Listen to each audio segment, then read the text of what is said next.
Al pasear hoy en día por Longarone, al norte de Italia, y acercarse a la presa Vajont, cuesta entender que todo este hermoso valle fue arrasado completamente, cuando en la noche del 9 de octubre de 1963, un deslizamiento de tierra en el monte Toc provocó un mega tsunami que cegó la vida de 2.000 personas, siendo uno de los peores desastres de presas en el mundo.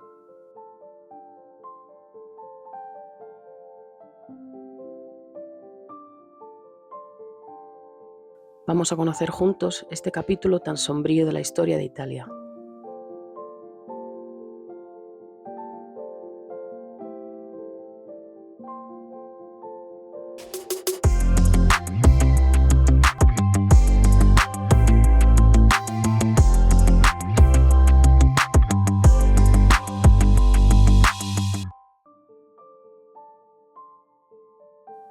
Antes el fragor de la ola, después el silencio de la muerte, jamás el olvido de la memoria. Estas son las palabras que en varios idiomas nos reciben al llegar al cementerio monumental de las víctimas de Vajont. Este es el portal de acceso, que tiene una forma particular que recuerda la idea de una presa, que fue la portadora de la muerte. Una vez que se entra, en vitrinas contra las paredes se encuentran algunos objetos personales o domésticos encontrados en el lugar del desastre. A la derecha, el monumento de madera de Mauro Corona, Los supervivientes, destaca por su tamaño. En él, el artista representa con maestría la inmensa tragedia y el doloroso camino de los supervivientes hacia el Renacimiento.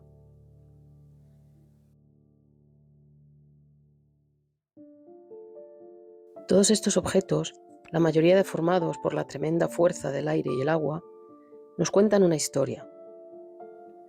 Nos hablan de la cotidianidad de una comunidad como si fuera una cápsula del tiempo. Los rosarios y figuras religiosas nos hablan del papel que la fe y la Iglesia jugaban en la vida de las personas de la época. Relojes y monedas que nos parecen antidiluvianos en comparación a nuestros aparatos digitales, pero que en la época eran todo un adelanto.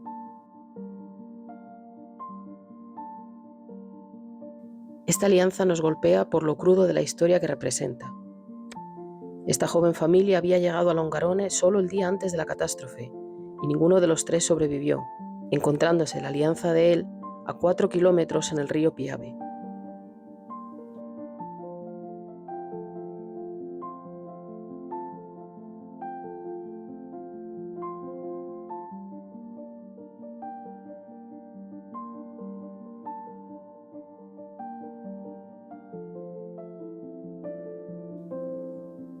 Todo acabó con aquella ola: la música, la vida, la alegría.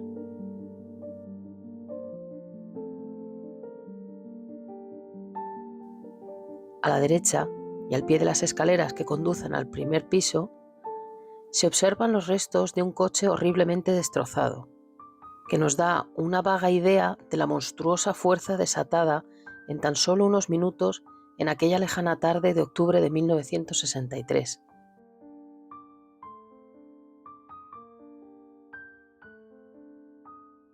Como veis, hay muchas placas que demuestran la solidaridad que muchos lugares tuvieron con Longarone y con toda esta zona tras el horror de 1963.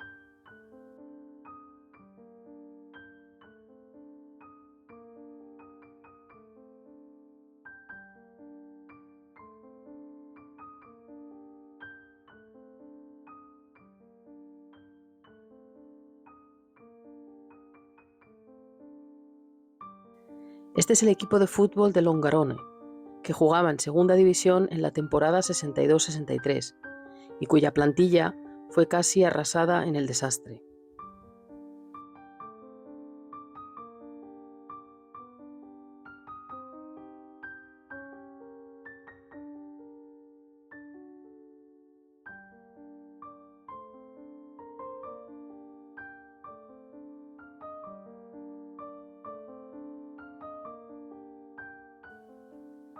Este mural es como un árbol en el que cada hoja lleva el nombre y la edad de los 487 niños menores de 15 años fallecidos en la tragedia.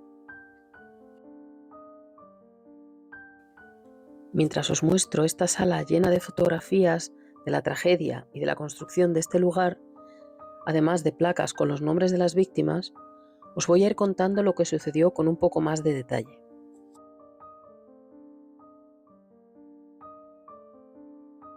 La presa de Bayonne fue construida en 1961, a unos 100 kilómetros al norte de Venecia.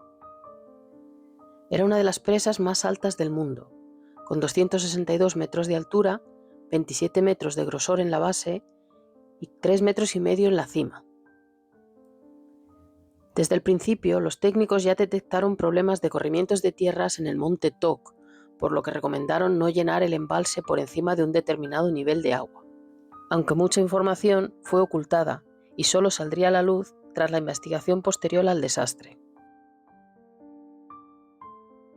El 9 de octubre de 1963, a las 22:39, un gigantesco deslizamiento se produjo en el monte Toc, en el que unos 260 millones de metros cúbicos de tierra y roca cayeron en el embalse, que estaba prácticamente lleno a unos 110 km por hora. El agua desplazada resultante hizo que 50 millones de metros cúbicos de agua sobrepasaran la presa en una ola de más de 200 metros de altura.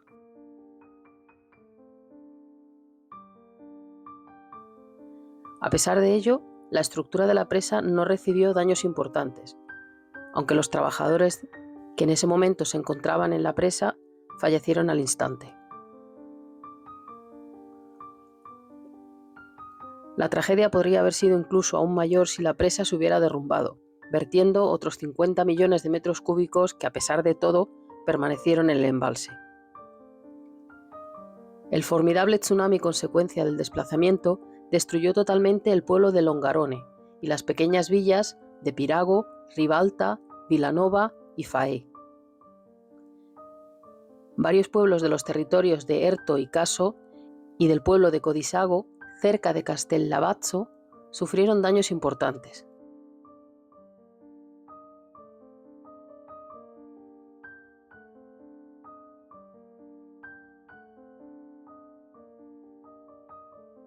Toda la zona era muy inestable y los desprendimientos de tierra eran de sobra conocidos. En noviembre de 1960, el monte Toc ya avisó con un desplazamiento provocando una ola de 10 metros y dejando una enorme fisura perimetral en la montaña. Pero los responsables no escucharon y quisieron ser más listos que la naturaleza. Por desgracia, miles de inocentes pagaron el precio.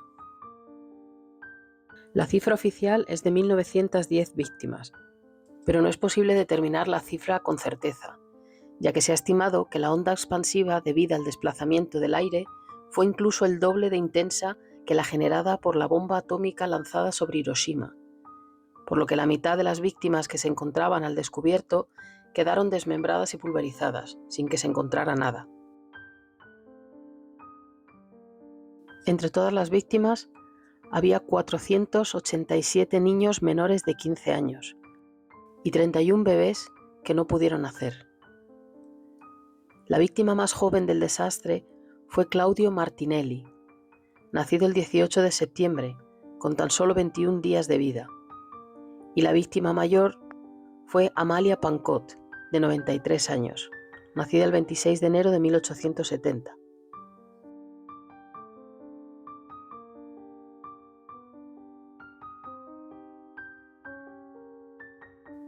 Y de nuevo, y tras una investigación extensa, una sentencia irrisoria. De los 11 ingenieros que hicieron mal los cálculos de resistencia del monte Toc junto a la presa del río Bayonne, fue Alberico Biadene, de 59 años, el que recibió la mayor condena, 5 años de prisión, pero fue liberado por buena conducta solo 2 años después. En el juicio se demostró que, por intereses empresarios, Biadene minimizó la importancia de los deslizamientos, estruendos extraños y sacudidas sísmicas registradas cerca de la presa, meses e incluso años antes de la tragedia. Las indemnizaciones que se pagaron las empresas constructoras fueron a parar a manos de las alcaldías de los pueblos afectados.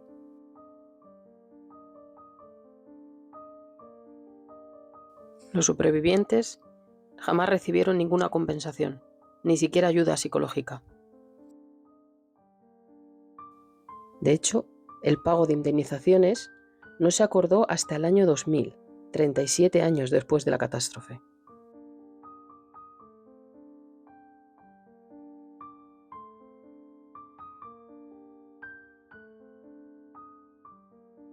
Creo que es bonito poder ver el cementerio desde aquí arriba.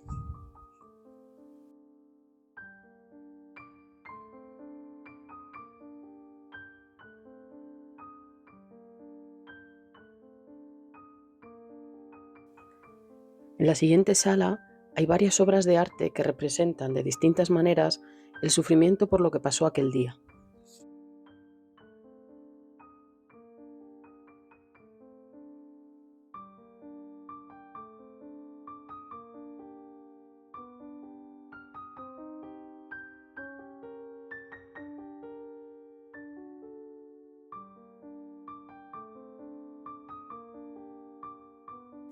En las escaleras hay grandes fotografías que muestran el lado más crudo de la tragedia.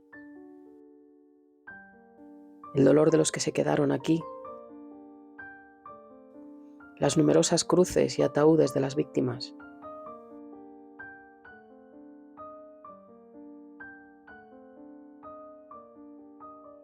y la completa desolación del padre Pietro Betz, el párroco que fue enviado aquí inmediatamente tras la tragedia.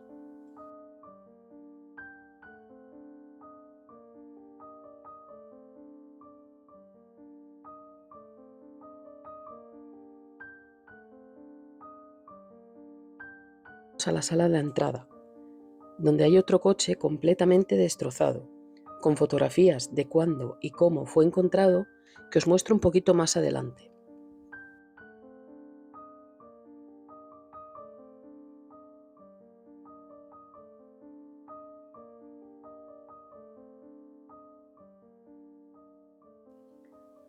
También hay más vitrinas con periódicos, libros y revistas de la época hablando de la tragedia, y muchos objetos recobrados de entre el lodo.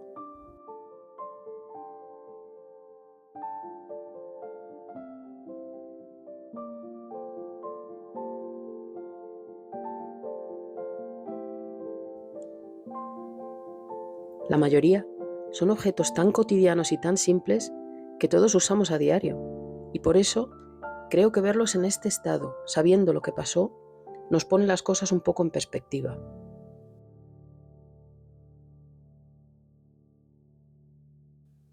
Nos puede pasar a cualquiera, en cualquier lugar.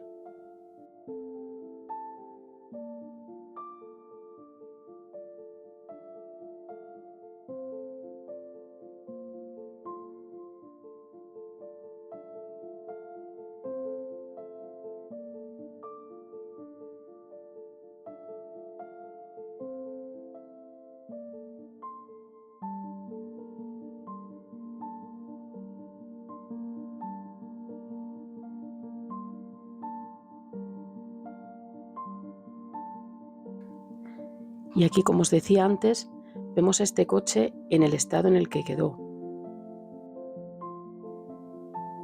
Es completamente impresionante.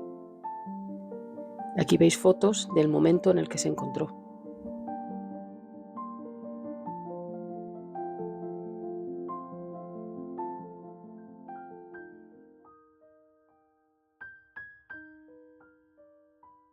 El cementerio de las víctimas de Bayón se encuentra en Fortoña, un pueblo del municipio de Longarone, donde al día siguiente de la tragedia se designó un área sagrada como lugar de enterramiento donde descansarían las víctimas de Bayón. En un campo de trigo consagrado se cavaron rápidamente largas fosas para colocar los ataúdes a medida que eran trasladados al lugar. Los cuerpos enterrados en el cementerio de Fortoña, antes de su reciente renovación, eran 1.464, de los cuales solo 703 habían sido identificados.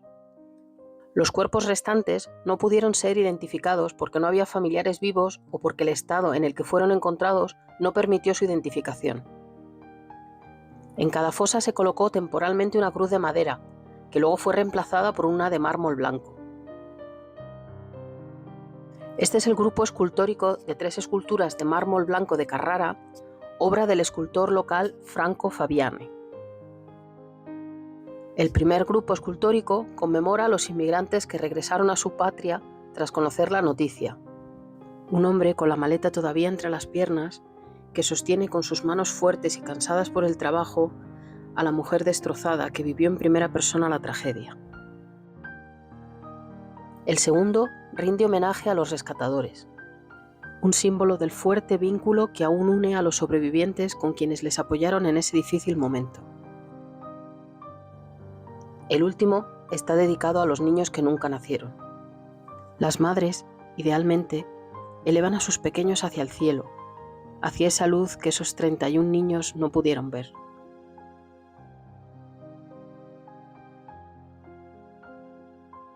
Este grupo escultórico fue inaugurado el 19 de junio de 2005.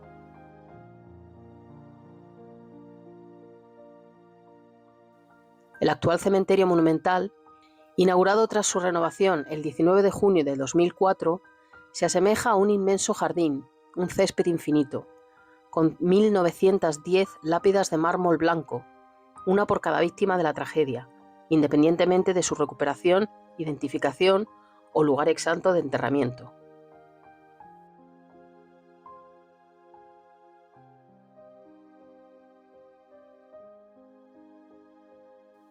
Las obras de renovación del cementerio permitieron trasladar a Fortoña los restos de otras víctimas recuperadas y enterradas en otros lugares.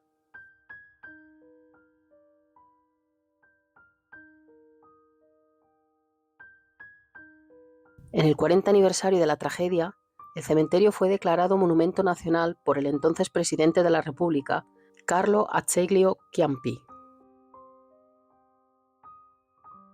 Este monumento está dedicado a los bomberos, que tanto bien hicieron en las horas, días y meses tras el horror.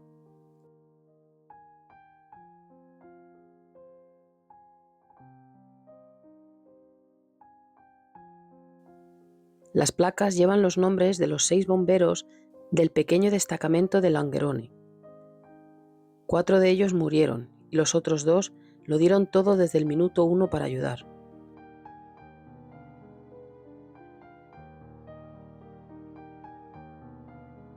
Aprovecho para comentaros una cosa que me parecería una falta de respeto no comentar. A los supervivientes y familiares, en general, no les gustó la renovación del cementerio de 2004. Las lápidas y cruces de mármol, llenas de fotos, flores, nombres y poemas, se eliminaron por estas que resultan impersonales en comparación. Por muy bonito que sea este lugar, creo humildemente que se debería tener en cuenta y respetar también la voluntad de quienes perdieron a sus seres queridos. ¿Qué opináis vosotros? En el 22 aniversario de la conmemoración de las víctimas del Vallón, los supervivientes de aquel desastre colocaron esta placa que veis aquí, conmemorando la memoria de las 268 víctimas mortales del desastre del Valle de Estava. Esta tragedia, de la que tenéis también un vídeo en mi canal, sucedió el 19 de julio de 1985, y las víctimas de Vallón quisieron solidarizarse así con las víctimas de otro terrible desastre causado por una presa.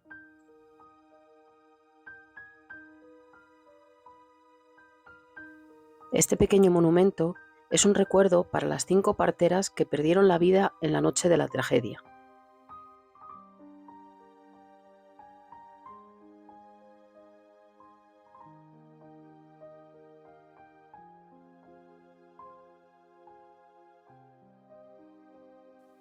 Esta es la tumba del obispo de Belluno, Monseñor Gioacchino Muccino, que no falleció durante la tragedia, pero que estuvo muy pendiente en la recuperación de la misma, y fue su voluntad descansar aquí tras su muerte en 1991. Junto a él reposan Monseñor Bortolo Laese y el padre Lorenzo Larese, párroco y capellán de Longarone respectivamente, fallecidos ambos aquella terrible noche.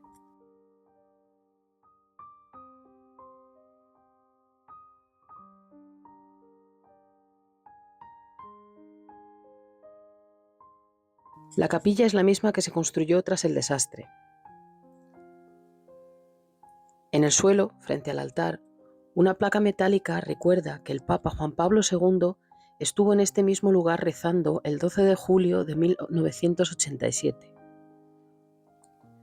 Tras el altar está el mosaico del Cristo de Bajont, obra de Italo Pradella, que es un artista local.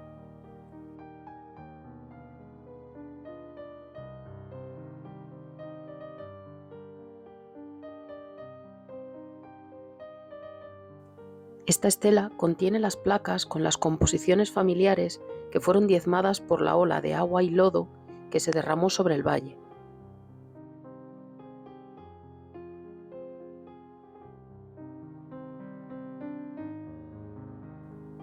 La consternación crece al ver las familias y las edades de esos pobres desconocidos que ya no están con nosotros.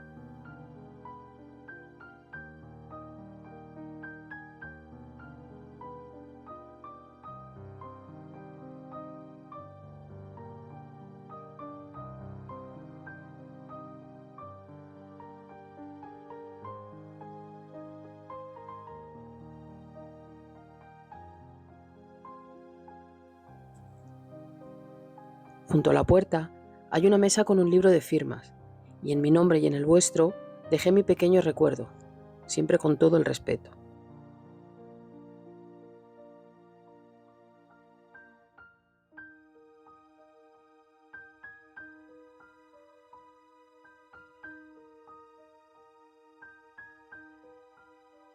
Es difícil encontrar las palabras para describir lo que se siente, así que solo escribí que jamás se repita semejante catástrofe y que las víctimas descansen en paz.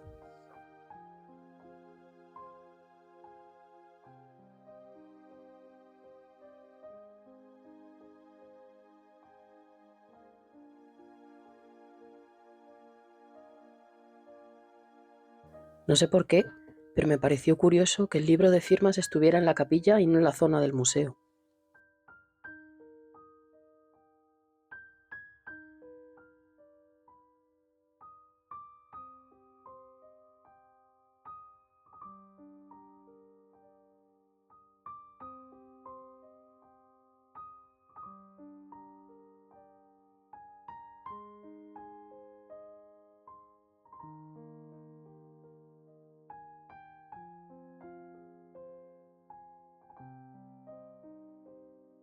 Saliendo de la capilla a mano derecha, hay una pared llena de placas en recuerdo de las víctimas. Las 4 monjas que fallecieron, los párrocos cuyas tumbas hemos visto frente a la capilla, clases escolares de distintos años, que son además la gran mayoría de las placas.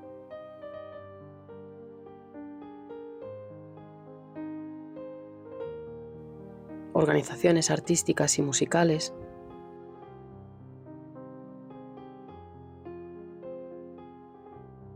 e incluso de lugares tan lejanos como Argentina, como esta del Club Atlético River Plate de Buenos Aires, solidarizándose con el dolor del pueblo italiano.